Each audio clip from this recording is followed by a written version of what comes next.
Imagine olhar para o céu e ver tão claramente que seria possível enxergar um astronauta caminhando na Lua. Imagine investigar o começo dos tempos e ver estrelas se formarem diante de seus olhos. Ou buracos negros em galáxias distantes bilhões de anos-luz. Imagine ser capaz de olhar dentro de outros sistemas solares e encontrar planetas parecidos com a Terra que contenham possibilidade de vida. Um olho tão poderoso está sendo construído neste momento, aqui, no deserto do Atacama, no norte do Chile. Estéril. Seco. Desolado. Há poucos sinais de vida aqui, no lugar mais árido da Terra. Mas há uma exceção. No topo da montanha Paranal, ergue-se uma das maiores maravilhas da tecnologia moderna, o VLT, ou Very Large Telescope, ou seja, o telescópio muito grande. Com 4 telescópios separados unidos para operar como um olho gigante, o VLT será o mais poderoso conjunto de telescópios da Terra.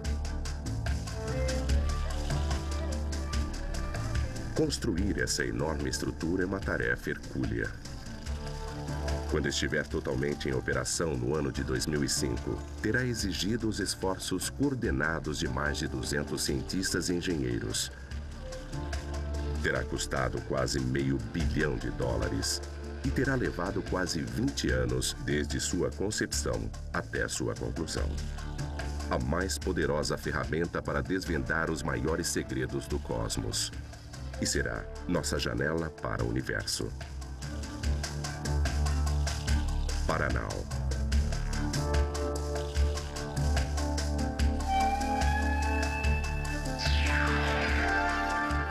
Paranal, uma janela para o universo.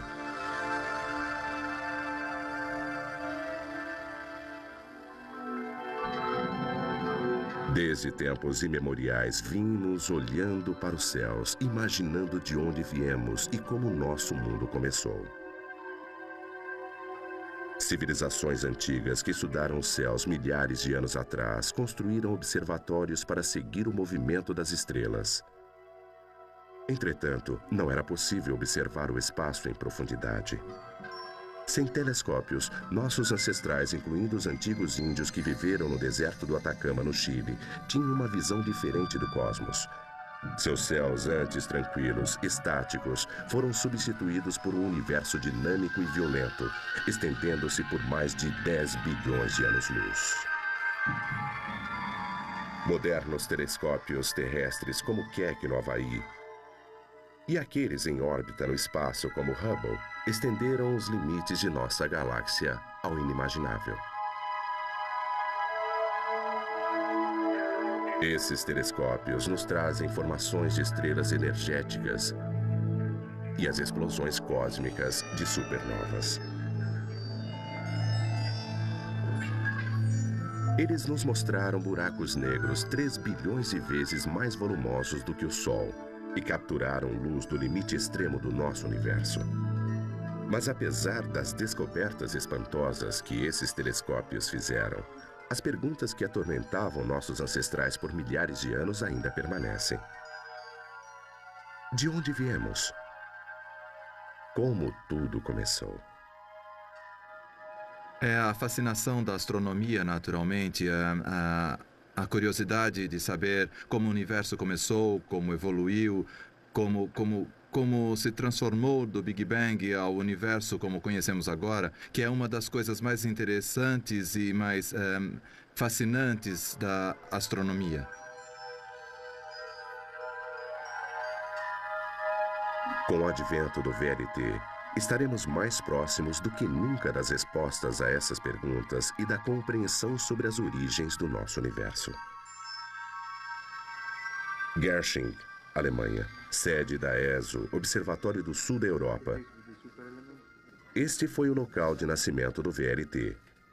Aqui, 20 anos atrás, um consórcio de países europeus resolveu criar o mais poderoso conjunto de telescópios da Terra.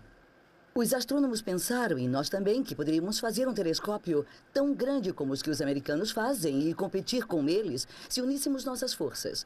Foi organizada uma conferência exatamente em Genebra, no CERN, e dessa conferência, uma conferência de debate europeia, saiu a ideia de que o próximo passo para a Europa seria um telescópio de 16 metros.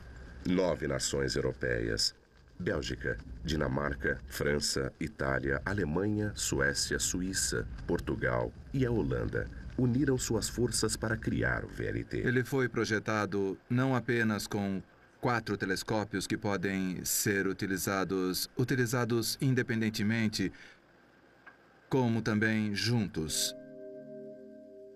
A ESO decidiu construir não um único gigantesco telescópio, mas 4 menores que seriam ligados. Era uma estratégia arriscada, pois mesmo esses telescópios menores iriam alojar os maiores espelhos que existem. O desafio de engenharia seria enorme. Seria o canal do Panamá dos observatórios. Talvez o desafio maior fosse encontrar o local certo, com condições perfeitamente claras para observações astronômicas. Eles resolveram procurar no hemisfério sul. O céu do sul possui objetos interessantes. Antes de tudo, há um centro de nossa galáxia que está exatamente no zênite aqui. A partir do hemisfério sul, os astrônomos têm uma visão extraordinária de nossa galáxia, a Via Láctea. E somente do sul eles conseguem ver 2 galáxias próximas, muito parecidas com a nossa, chamadas de Pequena e Grande Nuvens de Magalhães. Foram necessários 7 anos de procura e extensos testes de local até 1990, quando o local finalmente foi escolhido. Aqui, no norte do Chile, no meio do deserto do Atacama, existe uma montanha chamada Paranal. O Pico Paranal será a sede do VLT. O Chile tem um dos melhores céus astronômicos do mundo. Há regiões como esta do deserto de Atacama. É um deserto que é muito árido e por isso tem poucas nuvens e a umidade que vem do leste não passa. Estamos protegidos pelos Andes.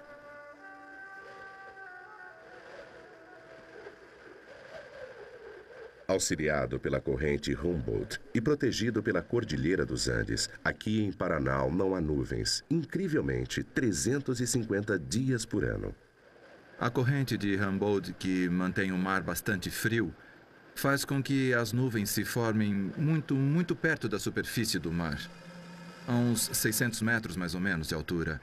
E como o observatório está a 2.600 metros, as nuvens sempre estão mais abaixo. As condições extremas do deserto trazem um enorme desafio. Como pode a ESO construir uma das mais avançadas ferramentas da moderna astronomia em um lugar que, literalmente, está no meio do nada? Quando eu cheguei, no início eu tinha somente um problema, que era o de estar só.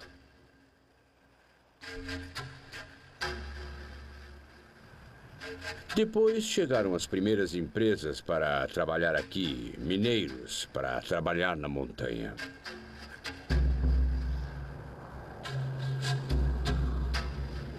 Tínhamos um caminho de acesso que era uma pista para veículos de tração dupla.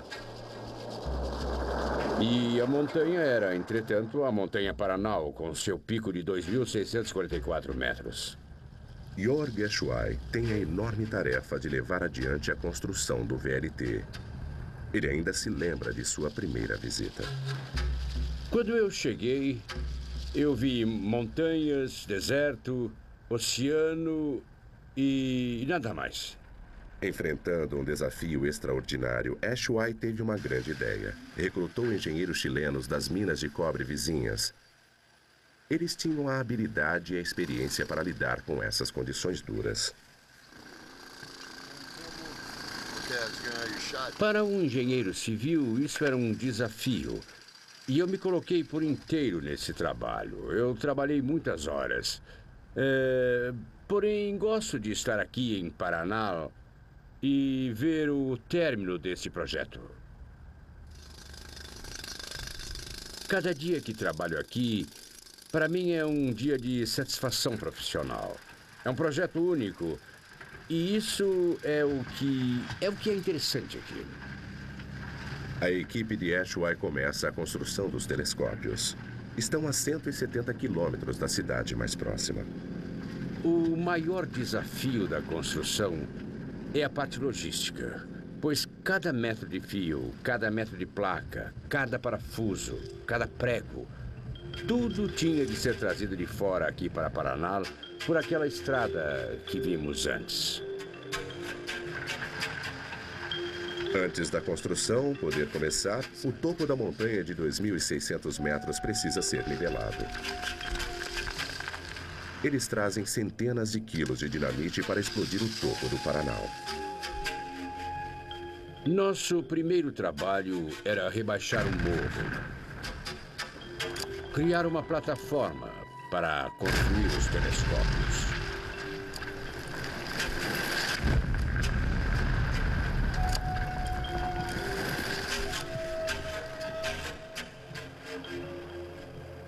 Este era o primeiro trabalho. Foi realizado nos anos de 91, 92 e 93. Em seguida, a instalação da usina de geração de energia elétrica.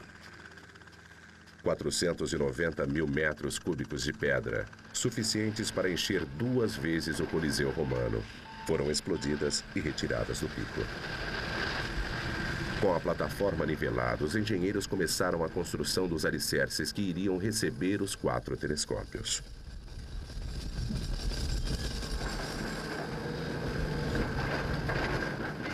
Na Europa, os engenheiros estão trabalhando nas cúpulas e instrumentos ópticos. O trabalho de assegurar que as peças se encaixem perfeitamente cabe a Peter Gray. Quando chegamos, era um canteiro de obras cheio de terra. Muita poeira, ventos fortes, já são condições de trabalho bastante difíceis. Para construir alguma coisa comum, como uma refinaria de petróleo ou coisa assim, mas construir uma estrutura de precisão em um canteiro de obras é muito difícil mesmo. Mas a poeira e os ventos não são nada comparados à tentativa de coordenar a engenharia de precisão de mais de 13 mil quilômetros de distância, pois um simples erro pode danificar um componente de $1 milhão. Mas a metade do tempo eu não conseguia sequer uma linha para falar com alguém e nós não tínhamos telefone e afinal acabamos comprando um telefone via satélite. Eu ficava lá fora, ligado ao sistema e assim falava diretamente via satélite com a Europa a um custo enorme. Construir o VLT será como juntar as peças do quebra-cabeças mais complicado e dispendioso do mundo. Cúpulas, espelhos e equipamentos ainda não inventados, tudo terá que se encaixar perfeitamente. Temos de mover uma grande máquina como um telescópio de 400 ou 500 toneladas, com toda a precisão de um décimo de segundo. E temos de apontar essa máquina para o céu com grande precisão, localizar as estrelas e ter tudo funcionando. Os delicados componentes do telescópio estão sendo fabricados na Europa e nos Estados Unidos. Depois de 10 anos de preparação no Chile, o local está agora basicamente pronto. Mas a parte mais difícil ainda está por vir: transportar e juntar todas as partes que nos darão uma janela para o universo em um dos mais longínquos lugares da Terra.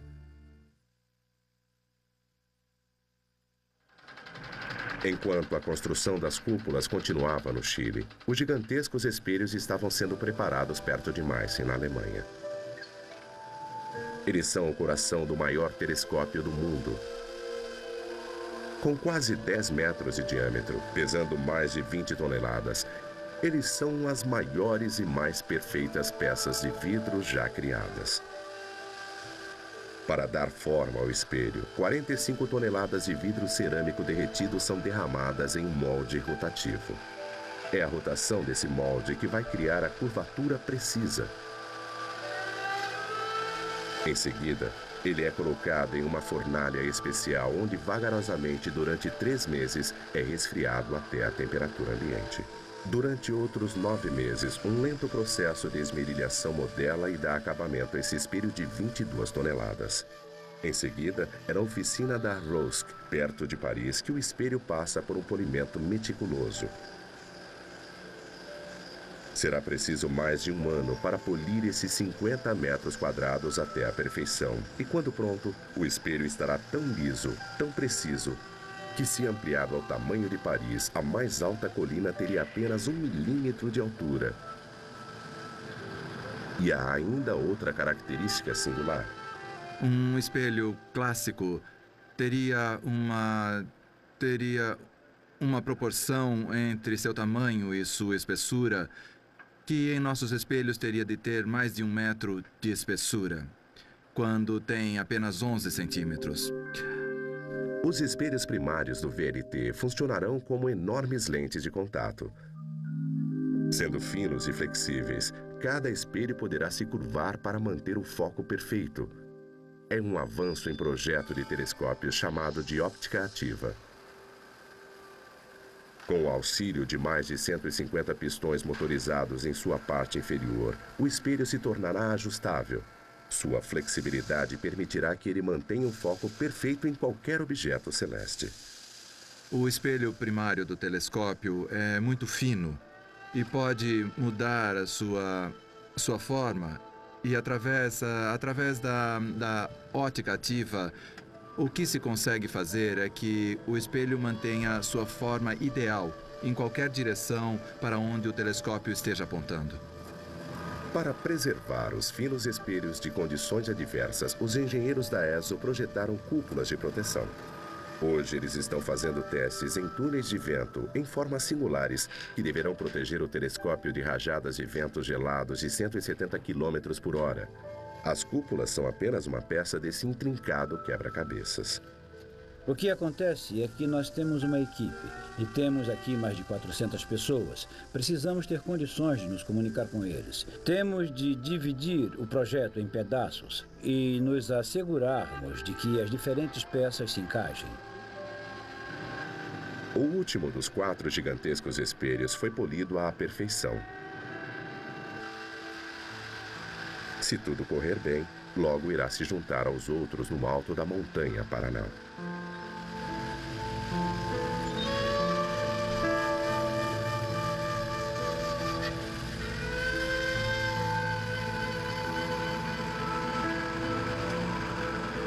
Ele é empacotado como um presente valioso em seu próprio container especialmente planejado.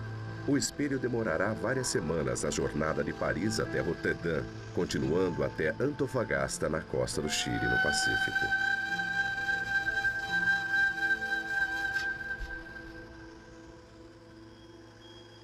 Enquanto o espelho segue para Paraná, os engenheiros no Chile preparam o 4º e último telescópio. Em distante isolamento, eles trabalham dia e noite para que tudo fique pronto para a chegada do espelho. Durante esses últimos 6 meses, temos trabalhado 20 horas por dia, 7 dias por semana. Toda a equipe para conseguirmos que fique pronto até lá. Felizmente, tudo deu certo.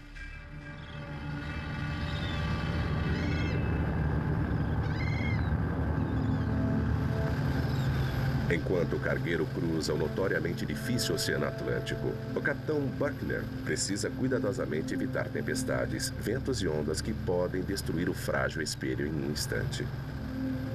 A parte mais difícil da viagem foi encontrar a rota no Atlântico Norte sem ondas, sem tempestade e sem mar agitado. O espelho estava bem protegido, mas o capitão se preocupava que pudesse ser danificado se o navio balançasse muito forte. Por isso, ele escolheu a rota mais segura. Depois de 1 mês e 13 mil quilômetros, o navio chegou sem problemas na costa do Chile.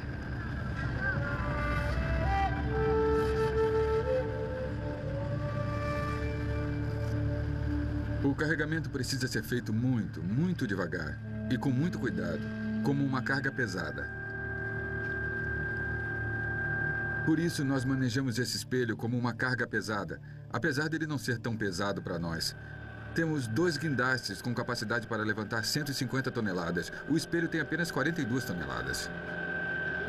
Em um dia claro e sem vento, ajudado por 2 guindastes, uma equipe de 12 homens faz descer o espelho até o cais.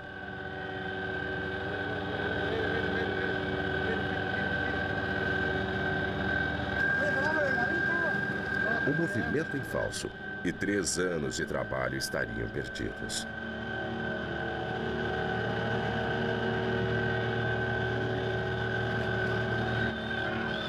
Quando toca o solo, o espelho passa a ser propriedade e responsabilidade de Peter Gray. Estou aliviado por ele ter chegado ao Chile, porque é o último dos espelhos. O transporte da Europa é sempre a parte mais perigosa de toda a operação, porque há muitas coisas que podem acontecer ao navio no mar.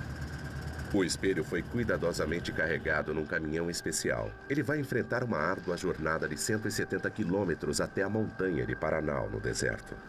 Eles sabem o que fazem. Os caminhões são hidraulicamente estabilizados com muitas rodas. Por isso, há pouco risco enquanto está no caminhão.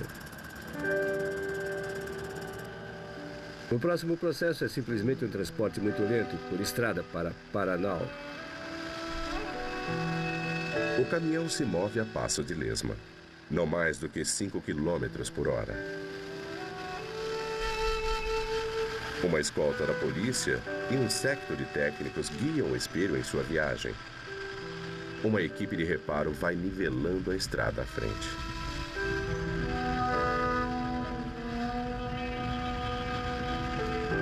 A empresa que faz o transporte, na verdade, contratará várias máquinas niveladoras que irão à frente do caminhão pela estrada, nivelando o caminho gradativamente. Nós ficamos ansiosos à espera de um espelho, porque isso significa que teremos a estrada de terra até Paranal lisa e firme para podermos dirigir.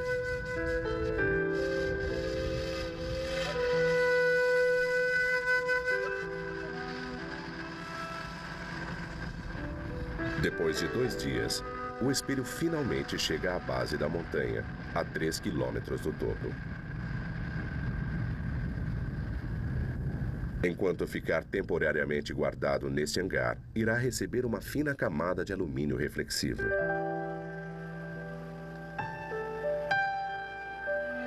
Em agosto de 2000, 3 dos 4 telescópios estão operando. Tudo o que falta para que o VLT esteja completo é a instalação do último espelho. A equipe de Gray prepara o espelho para sua viagem final. A gente precisa deixá-lo desse jeito, no caso de um terremoto, quando transportado. Vai ser um frio. Você pode cobrir isso? Aqui.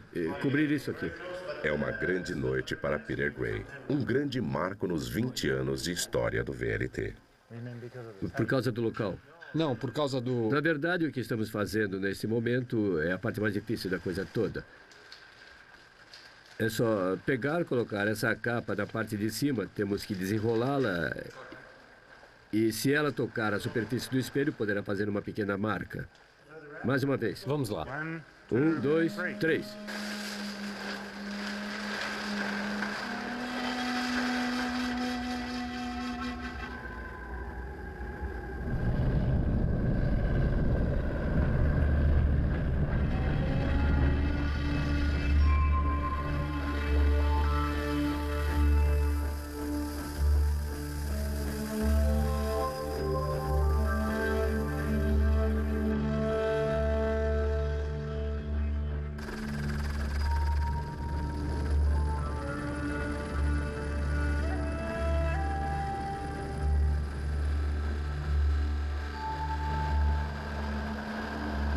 Uma vez pronto para a instalação, eles começam a levá-lo montanha acima. Mas há um problema. Um dos ascensores hidráulicos que firmam o espelho está emperrado e o caminhão fica parado. A única solução é firmar essa célula de espelho de 40 toneladas com um macaco hidráulico operado manualmente.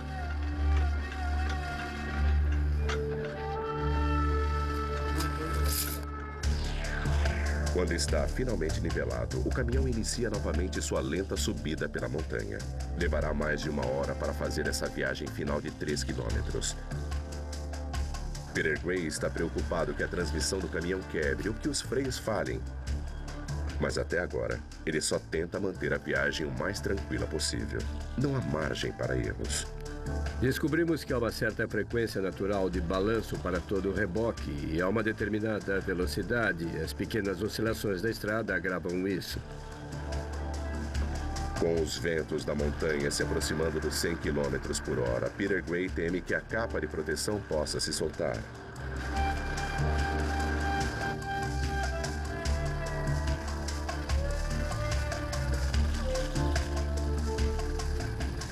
Quando chegarmos ao topo da montanha, descarregaremos a célula do espelho, a qual chamamos plataforma de ascensão. É como um grande elevador de garagem, que sobe do nível do solo até 6 metros acima do solo.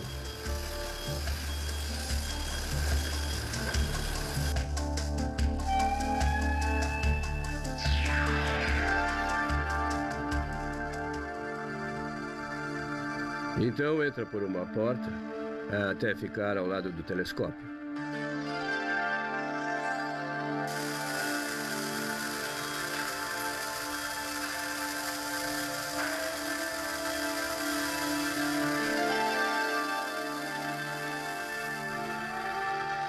Na teoria, o espelho deve se encaixar perfeitamente. É levantado por macacos hidráulicos e nós direcionamos alguns dos pinos para fixá-los no telescópio. Quando está adequadamente acoplado, nós os prendemos. Em apenas 3 horas, a célula do espelho de 40 toneladas está alinhada e fixada no telescópio. O nosso olho para o universo, o maior conjunto de telescópios da história do homem, está quase completo. Estamos fazendo tudo para que esse telescópio esteja em condições perfeitas. Isso faz com que nós, que trabalhamos nisso, tenhamos um espírito de equipe, de cooperação, para fazer com que seja um dos melhores observatórios do mundo.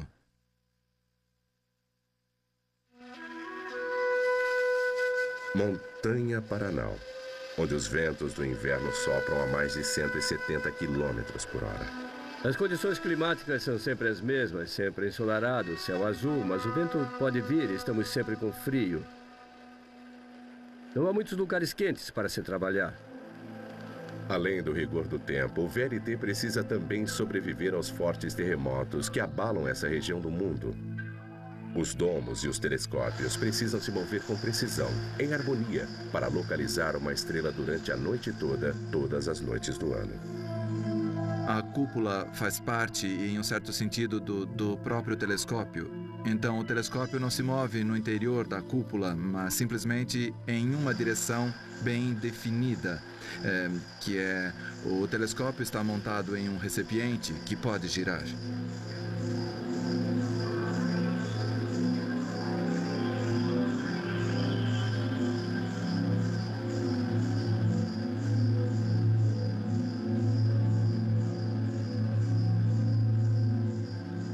As cúpulas são fundamentais na eficácia dos telescópios. Elas possuem aberturas ajustáveis, assim como persianas, para controlar o fluxo de ar e ajudar a manter uma temperatura constante.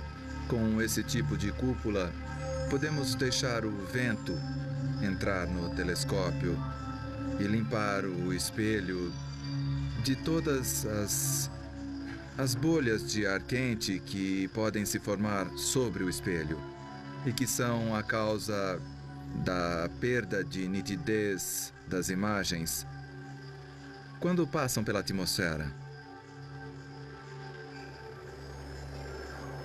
Mas um telescópio muito grande, ou VLT, há mais do que apenas a incrível maquinaria. São necessárias quase 150 pessoas e a área de uma pequena cidade para manter e operar o mais poderoso conjunto de telescópios já construído.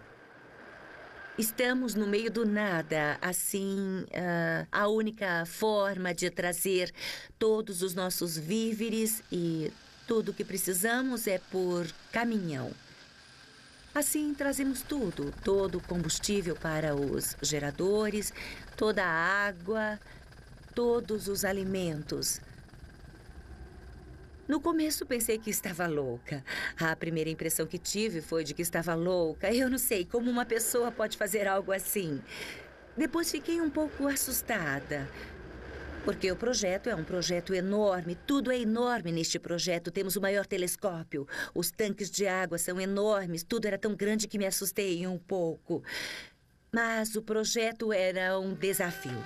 Victoria Browning é o equivalente ao prefeito de uma pequena cidade. Ela precisa fornecer combustível, alimento e alojamento. Ela precisa manter os depósitos com provisões e peças sobressalentes.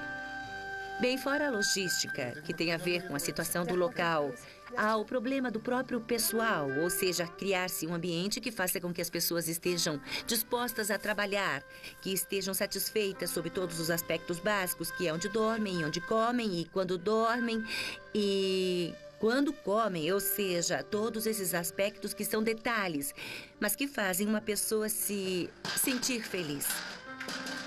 A pessoa terá de compartilhar quase tudo com seus colegas.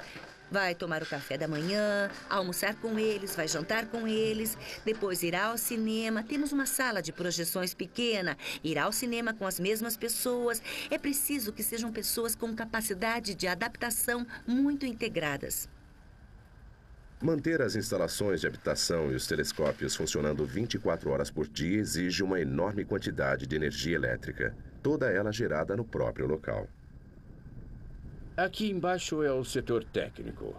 Os containers diante deste edifício são o centro de geração da força elétrica, da corrente elétrica. Reinaldo, o que está sendo trocado? Que filtro você está trocando? Bem, neste momento estamos trabalhando com 2 geradores. Sempre temos um sobressalente, 3 no total. Então, se falha um, o outro automaticamente tem de entrar e cobrir essa falha. Temos um sistema de alarme, está todo conectado, assim podemos saber exatamente o que falhou. Com 3 geradores, a usina produz eletricidade suficiente para atender a uma cidade de 5.000 habitantes.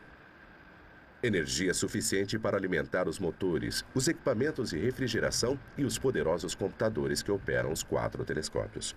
Os túneis transportam toda a energia elétrica a todos os circuitos elétricos principais dentro de cada telescópio para sua futura distribuição, ou seja, sua contínua distribuição.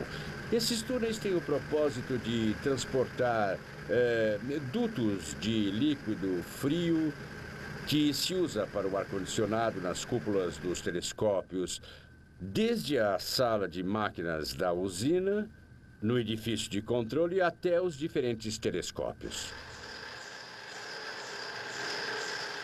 Os telescópios são instrumentos de precisão. Mas para fazê-los funcionar perfeitamente é preciso planejamento e coordenação extraordinários, dado seu enorme tamanho. Na estrutura branca que vem ali, a célula do espelho, só ela pesa 20 toneladas. O espelho nela apoiado pesa outras 20 toneladas. Então, juntos, são 40 toneladas. O espelho mede 8,2 metros de diâmetro. A célula tem 10 metros de ponta a ponta. Para movimentar o telescópio, é preciso movimentar um peso de 450 toneladas. É como movimentar um jato de passageiros totalmente cheio. E o outro problema, claro, com uma estrutura desse tamanho é fazer com que se mova suavemente, sem muita fricção. E é muito simples. Há uma enorme superfície plana de metal e uma placa como um pé, e o óleo de alta pressão é bombeado dentro do pé. E ele levanta o pé da placa de metal com uma quantidade de óleo muito pequena, só para fazê-lo flutuar. Agora estamos na plataforma azimuth do telescópio. Aqui é como a sala de máquinas do telescópio, não é tão bonito como as outras partes, mas é aqui que acontece a grande tração do telescópio e o grande fluxo de óleo. O que se vê aqui na parte de cima são os ímãs, a parte do motor de tração do azimuth do telescópio. Os ímãs movimentarão os telescópios e os domos suavemente, enquanto o VLT localiza estrelas a milhões de quilômetros de distância. Setembro de 2000. Um mês depois do principal espelho ter sido instalado no telescópio número 4, ele está pronto para seu primeiro voo. A equipe se concentra na nave de controle do telescópio para o teste inaugural. Krista? Sim. Sua sistematização está funcionando porque, apesar do vento forte, a imagem está bem nítida. Está excelente. Este é um teste importante para Katerine Cesarski, diretora-geral da ESO que veio da Alemanha. O motivo é que nós colocamos o orientador rápido. Eles apontam o telescópio para a constelação nebulosa planetária REM 2-428, distante uns 8.000 anos-luz. Depois de 3 horas de ajustamento preciso, eles conseguem esta imagem. O telescópio número 4 captou sua primeira estrela. Agora temos de ajustar ainda melhor, mas esta já está aqui. Estamos prontos para colocar os 4 telescópios juntos e fazer nosso grande interferômetro. Acho que com essa máquina nós entraremos no domínio do nunca antes visto, principalmente com a interferometria. Ele irá nos permitir um enorme passo na pesquisa de planetas ao redor de estrelas próximas. A equipe saiu da gelada e espremida cabine do telescópio para a sala de controle. Aqui, os cientistas estão ansiosos para comunicar seu sucesso à sede da ESO na Alemanha. Através de uma videoconferência. Este é o início de uma nova era. O VLT, uma nova visão do universo. 4 gigantescos telescópios, o maior conjunto já construído. Logo trará um enfoque exato dos mistérios de nosso universo. Pronto? Muito bem, pronto, vai! Trabalhamos com pessoas que são dedicadas ao projeto e elas apreciam isso. O trabalho duro, o trabalho intenso. É um grande prazer trabalhar com vocês. Muito obrigado, muito obrigado. O VLT. 4 telescópios. Cada um é, singularmente, o maior telescópio em existência. Mas sua verdadeira força virá quando todos os 4 estiverem acoplados para usar um avanço tecnológico chamado interferometria.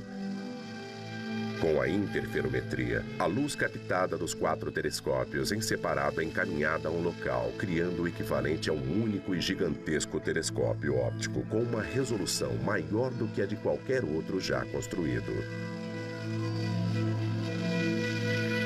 Com sua tecnologia avançada, o VLT será 70.000 vezes mais sensível que o primeiro telescópio construído 4 séculos atrás por Galileu.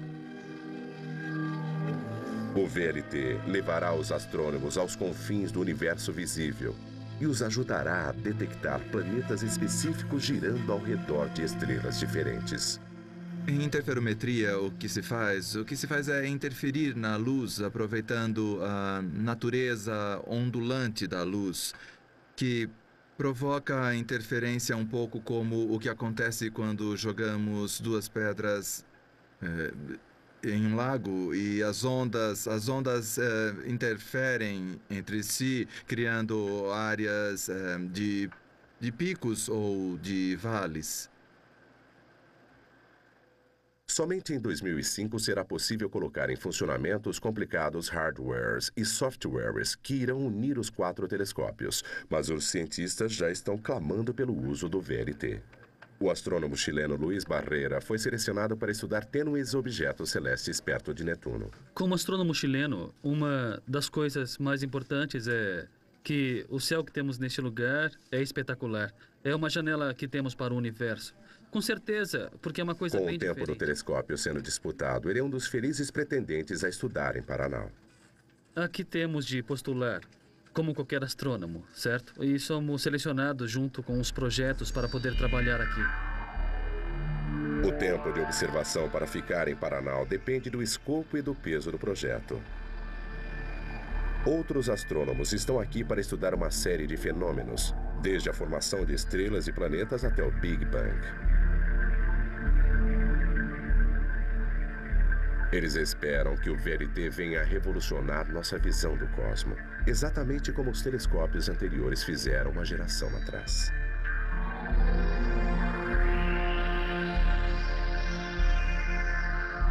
Ann Keane supervisiona o programa do telescópio espacial Hubble para a NASA. 15 anos atrás, ninguém teria condições de falar a respeito de uma galáxia a 5 bilhões de anos-luz de distância. E agora, com a combinação do Hubble e dos telescópios em Terra, as pessoas têm um conhecimento considerável da formação das estrelas nessas galáxias. O telescópio espacial Hubble é talvez o telescópio mais famoso. Lançado em 1990, ele orbita a 600 quilômetros acima da Terra e fornece uma visão dos céus livre de interferência atmosférica. Mas por estar localizado no espaço, sua manutenção é dispendiosa e as missões de conserto são perigosas. Está conseguindo uma boa visão agora? Temos uma bela imagem, Jeff. Alô, Houston, vamos consertar essa coisa. Entendido. Movimente fora do sol, um pouquinho. Temos um bom teste de alinhamento. Excelente. Mais importante, seus espelhos são pequenos. Medindo 2,5 metros de diâmetro, seu espelho primário é apenas 1/3 do tamanho de apenas um dos telescópios do VLT. Para se entender realmente o que se vê, precisa-se de um espectro de alguma coisa. Precisamos pegar essa luz e dividi-la em todas as suas cores. É preciso um olho muito grande para se ter condições de fazer isso. E não se pode fazer isso com Hubble porque ele não tem área de captação suficiente. Dada a sua maior capacidade de captação, o VLT conseguirá imagens 50 vezes mais bem definidas do que o Hubble. Essencialmente, ele irá agir como uma lupa, trazendo para o campo de visão pequenos objetos celestes não visíveis através de outros telescópios. Sua resolução será tão elevada que da Terra será possível ler o logo da NASA no Hubble, enquanto orbita pelo espaço. Na verdade, o Hubble já está sendo utilizado como uma ferramenta de varredura para ajudar a encontrar projetos interessantes para o VLT.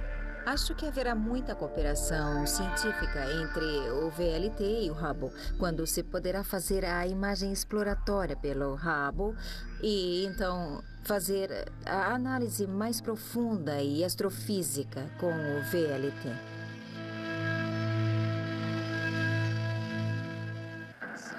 Nós estamos observando estrelas específicas em agrupamentos globais. Os agrupamentos globais são os mais antigos membros de nossa galáxia.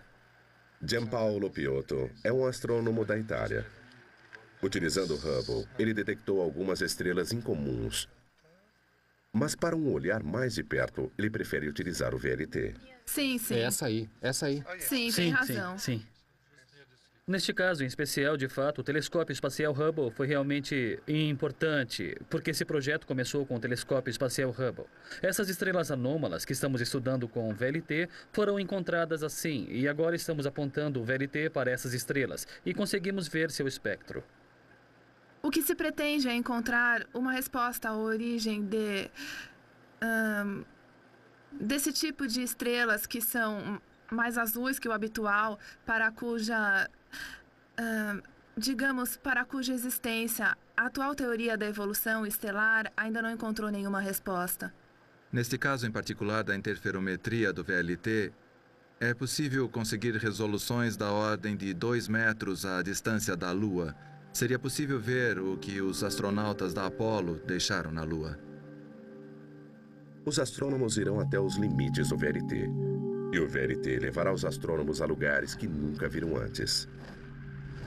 A maior missão será utilizar o VLT na procura de novos planetas ao redor de outras estrelas. Não estamos apenas na Terra. Estamos no Sistema Solar. O Sistema Solar está na Via Láctea. E a Via Láctea é uma galáxia entre bilhões e galáxias que existem no universo.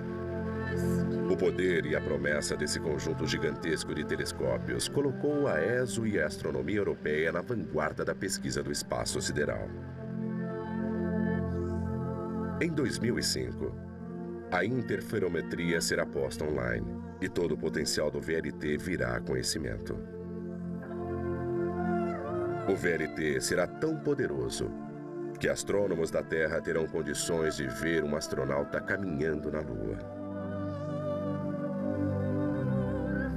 Eles poderão vasculhar sistemas estelares, encontrar planetas semelhantes à Terra, analisar esses planetas quanto aos componentes da vida e talvez responder à pergunta maior: estamos sozinhos? Esse é um dos motivos mais importantes da construção do interferômetro VLT. Nos dará a possibilidade de procurar planetas, inclusive verificar se existem sinais de vida em outros planetas. A pesquisa dos planetas e a possibilidade de vida fora da Terra é um dos problemas, um dos tópicos astronômicos mais importantes que existem.